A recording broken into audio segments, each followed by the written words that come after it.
All right. Welcome to another edition of Shabbat Lounge. This is Matt. And Jake here. Coming to you this week. This is week 24. And Jake, what's it called? This is Vayiqra. And it means called. Called, right. Vayiqra called, Matt. Yes. And they're looking for some Leviticus 1 through 5:26. Well, I know where you can find it. Okay. So, and this is kind of like rules and regulations. So here we go. So this is our high-end, high-view Torah Portion That's right. situation here. So we hope to point you to the Word. And so if there are things here you haven't looked up before, we encourage you to read the Word. Don't take our word for it. Take His word for it. Take the word for it. So in this, this particular scripture, He wants us to be in His presence. To do that, we got to put some effort into it. And we need to desire to pursue Him and follow His ways.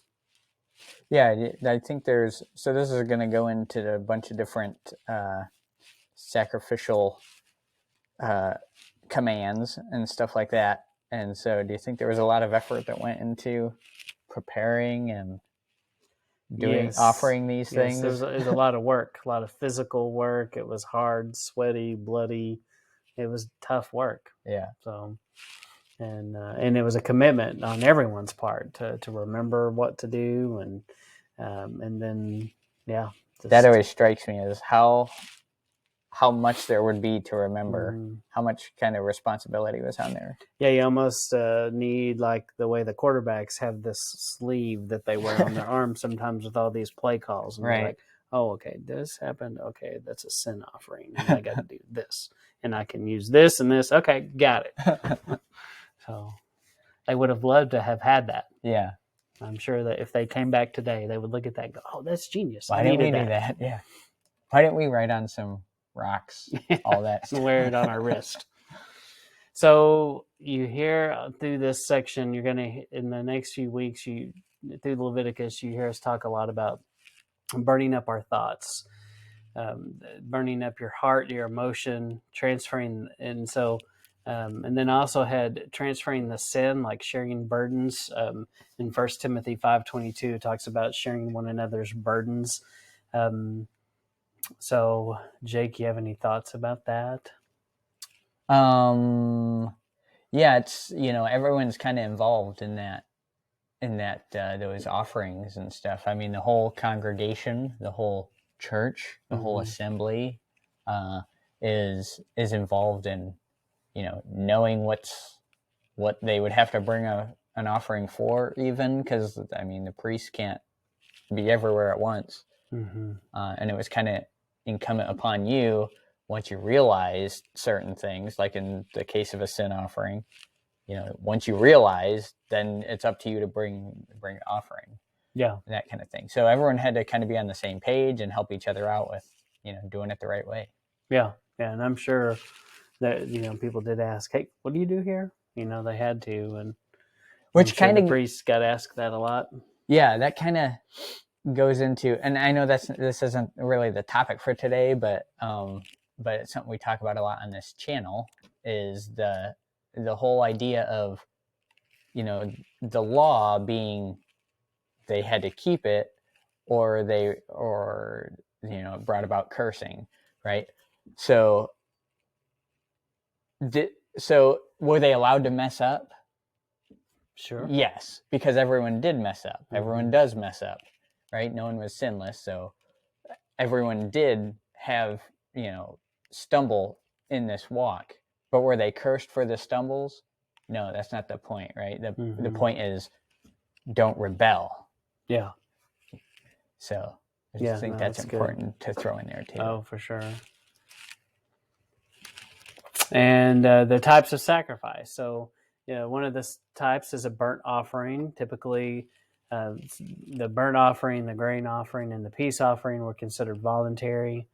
And the burnt offering was for sin, complete surrender, devotion, and commitment. Often a bull, ram, a goat, a dove, or pigeon were used. Right. So when you say for sin and complete surrender and devotion, it's like, and those things. It would be an offering for sin, and it could be an offering for, devotion or commitment and stuff like that. Mm-hmm. Kind of seemed to be kind of a general category, somewhat. Yeah. So you could, where some of these others are very specific. Right. So the grain offering was once again considered a voluntary offering, often for Thanksgiving of first fruits, flour, bread, grain made with olive oil and salt. It's always unleavened or incense. Right. And if you haven't looked into unleavened stuff, it's important that it's always unleavened because Yah doesn't want any leavening his lump. That's right. He wants it all pure. And another type is peace offering. Once again, considered voluntary. It's fellowship with God, thankfulness, an expression of a vow. And I meant to change this. It's not any animal, but clean animals that he mentions, and without blemish according to an individual's economic status. So it's not just the higher ups that get this peace relationship with Yah, right? Right. It was for everybody. And another beautiful. Oh, we're not there yet. But so we got sin. Tell us about the sin offering. So for the sin offering, right, this was mandatory, and kind of like we said, it was once you realize you've sinned, you bring this off. You're to bring an offering to quote unquote cover it. Right, and nobody was going to do it for you. Right. Yeah, no one could do it for you. And then as we look into Hebrews and stuff like that, we find that actually this is a symbol. It doesn't actually cover your sin. It's symbolically covering it, pointing to Messiah. And actually all the sacrifices point to Messiah. In this case, for the sin offering, right, you'd have a bull for the high priest or the whole congregation. If it was a king, you'd bring a goat. A common person would bring a female goat or a lamb. Poor person would bring a dove, and then a flour offering for very poor people. So, yeah, and then every one of these, sacrifices would tie into what Messiah. They're pointing to Messiah, of course. And then sin and guilt offerings were considered mandatory. So what about the guilt offering? So this would be a ram or a lamb, and it'd be made by a person who deprived another of his rights or had violated something holy. So then you would be guilty. Mm-hmm. And something that I find pretty fascinating about this is the concept that all economic levels, he allowed for that. And, the rich typically are going to be like a lamb, and the poor a dove, and the very poor grain offering. Right. So, and what were you saying earlier about this universal concept? Just that it covers everybody. Anyone can come to him. Was there a specific thing? No, I think that was it. Okay. So, but yeah. Yeah, just the door's open for anyone to come. And it's not dependent on your status. He's not a respecter of persons. Mm-hmm. Yeah, he doesn't care if you're rich or poor or whatever. He wants you to do this. Yeah. And then we get into a little bit of the salt covenant. And, salt is more than a dry rub, Jake. In Texas, it's a big deal to get your rub right. I've noticed. And so... I've extra salted my rub, and it's, man. Extra salt in your tasty. Rub. Mm. Yeah. So, the whole idea of a salt covenant, it's believed that back in the day, people carried a little pouch of salt. So where's your salt, Jake? It's in my heart now, man. Yes. And so they'd carry this little pouch of salt, and I'd have my salt and you'd have your salt, and we'd come into an agreement together, and we'd pour out our salts together, mix them all to get up, and then separate them back. And the point was, you cannot undo this. So because it would be like impossible, and who would sit there and pull out every grain of salt and go, oh, that one is yours, this one's mine. It's impossible. They become one. Right. So it's like blood brothers, only the clean version. Yep. And so it's this perpetual covenant, and and it also just physically it slows down the work of the leaven, but it represents this unbreakable friendship. Right. So yeah, if you put that in your bread offering, anyone who's made bread, you don't let the salt get into the yeasties. So that would kind of prevent the leavening. Yeah, which is an interesting property for sure. So so there were some sayings that went with this. Sometimes men ate together and they became friends, and they might say, "There's salt between us." I never said that in my life. I think it's a pretty ancient expression. Oh, okay. And they might also say, "He has eaten some of my salt," which means he came into my house, he partook of my hospitality, our friendship is cemented. And so probably I would imagine this was said in a negatory way. Like, I guess it could also have been an expression of, this sounds yes, like a we're good buddies. Thing. Yeah, this sounds like a good thing. You made it sound very, very scary. I know, but I'm thinking about, I could see some guy that like somebody's wronged him. You just don't want someone eating your salt. That's right. Wait a minute. Uh-huh. You're saying I owe you. This is a way of bringing up that I owe you. That's right. Right. I can't get out of it now. Uh-huh. It's been brought up to the world. But I can think of it, as some old codger that, this guy has wronged him, and he's remembering, no, that guy, he's come in my house and eaten my salt. And now he's wronged me. Yeah, I guess I could see that, where the eating of the salt meant we're buddies. Yeah. And then you went and mess over someone, and it's like, hey, man. Yeah. What happened? What's all the salt between us, man? Yeah. Mm-hmm. I guess that's what we're talking about. Yeah. But it is kind of interesting. It's definitely not something people say. They don't say this in Texas or Pennsylvania. We could bring it back. Maybe we should. We'll put it in the t-shirt idea. Yeah. Mm-hmm. File it away. Don't steal our idea. It's worth millions. So just some basic things about salt. It's a preservative, obviously. It's essential for life. It makes the food better. Flavor enhancer. But can you have too much salt on your food? Sure can. Yeah, I've done that. I've burnt my tongue with salt in muffins. Mm-hmm. I did salt instead of sugar. Oh. I mixed it. This was home ec class. Uh-huh. Oh, yeah. That's the way to make an impression in home ec. Yeah. Like, oops. And everybody's like, these are good. Yeah. You needed a lot of water after that. Yeah. Which kind of goes to the point. It does. Right? We're going to talk about that. And salt is also used to purify. So all of these things seem to be very biblical in nature. Right. Not hard to see those connections. Jake, read this one.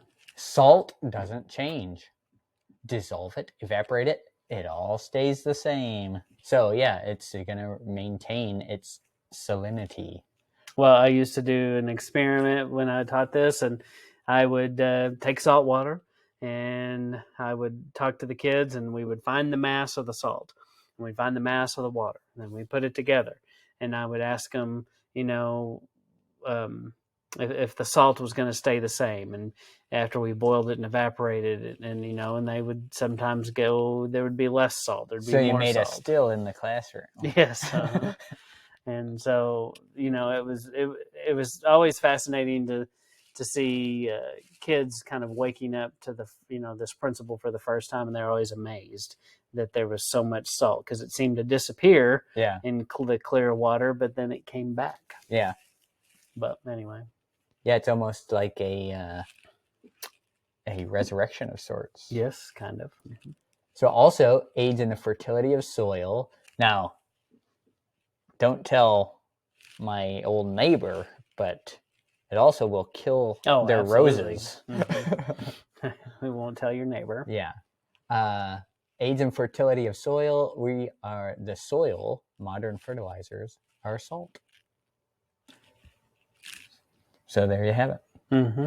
So, and that's one of the things we use in abundance today. In some places, we've over fertilized the soil, and it's losing its fertility. Yeah, that's something I found interesting when I found salt in fertilizers. That was kind of a mind bender because I had always thought salt kills stuff. Mm-hmm. So, okay, salt has been very expensive. How expensive, Jake? So expensive. Well, it used to be one of the hottest commodities. I mean, it was everyone on the planet wanted salt. I'm pretty sure they traded gold for salt. Yeah. And people died because like Napoleon and famous people, not him, but seems like soldiers in his army died one time because they didn't have salt.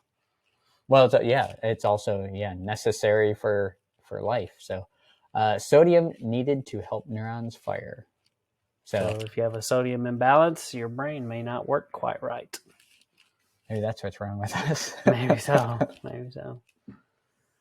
So more about the salt covenant can be found in Leviticus 2:13. And every offering of your grain offering you shall season with salt. You shall not allow the salt of the covenant of your God to be lacking from your grain offering. With all your offerings you shall offer salt. So that's a pretty big deal. Every time. They probably needed a stock of it. Yeah. And then here in Numbers 18, kind of more salt covenant talk. All the heave offerings of the holy things, which the children of Israel offer to Yahweh, I have given to you and your sons and daughters with you as an ordinance forever. It is a covenant of salt forever before Yahweh, with you and your descendants with you. How long does this happen? Forever. It's a long time. Yep.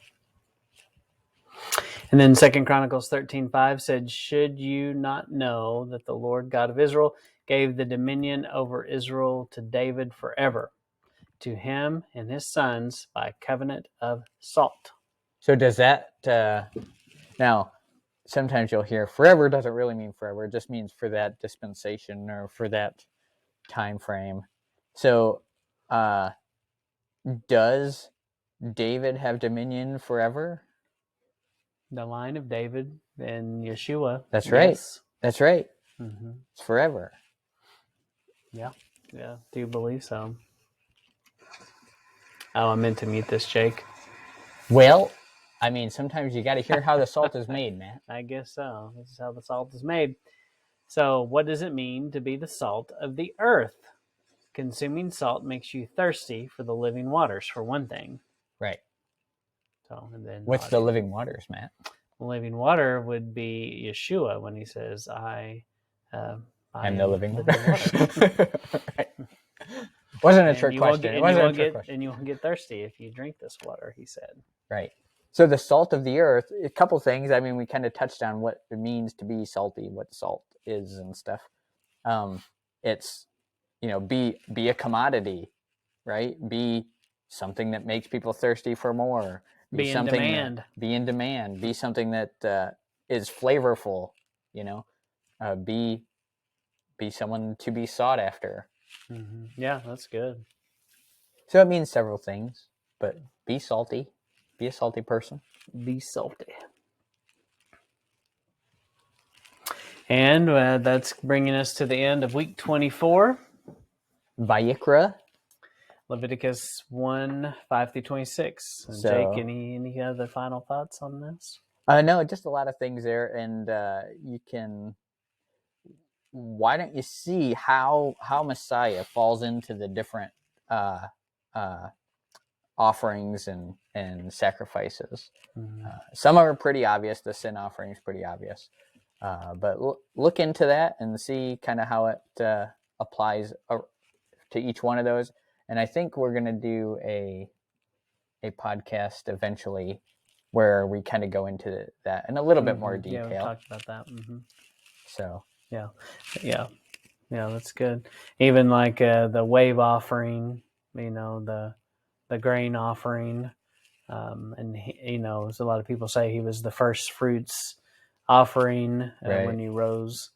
again, and so there's a lot of interesting things to look at for sure there. Yeah. So, but as always, we appreciate you stopping by to look, to listen, and we appreciate you giving us a like. We appreciate if you want to just leave us like a shofar emoji. So Right. you can rate our show 5 shofars if you would like. Ooh, 5 shofars. That would be fine. 5 out of 5, preferably. Yep. So, but just anything like that helps us get the word out. Once again, we're not making money off of this, but we enjoy doing it, and it's kind of a you get the benefit of our trying to keep track of what we're studying. That's right. That's basically what this is just our public version of our biblical study that we do. So yeah. So put comments too. Comments in the comments. So or questions. So we can kind of see how this is, affecting people. See if anyone's getting anything out of it. So yep. And but if you're just checking us out for the first time, Google Sabbath Lounge. You'll find a lot of content out there in different platforms, different topics and subjects. And we do appreciate you stopping by and listening. And this is Matt and Jake signing off.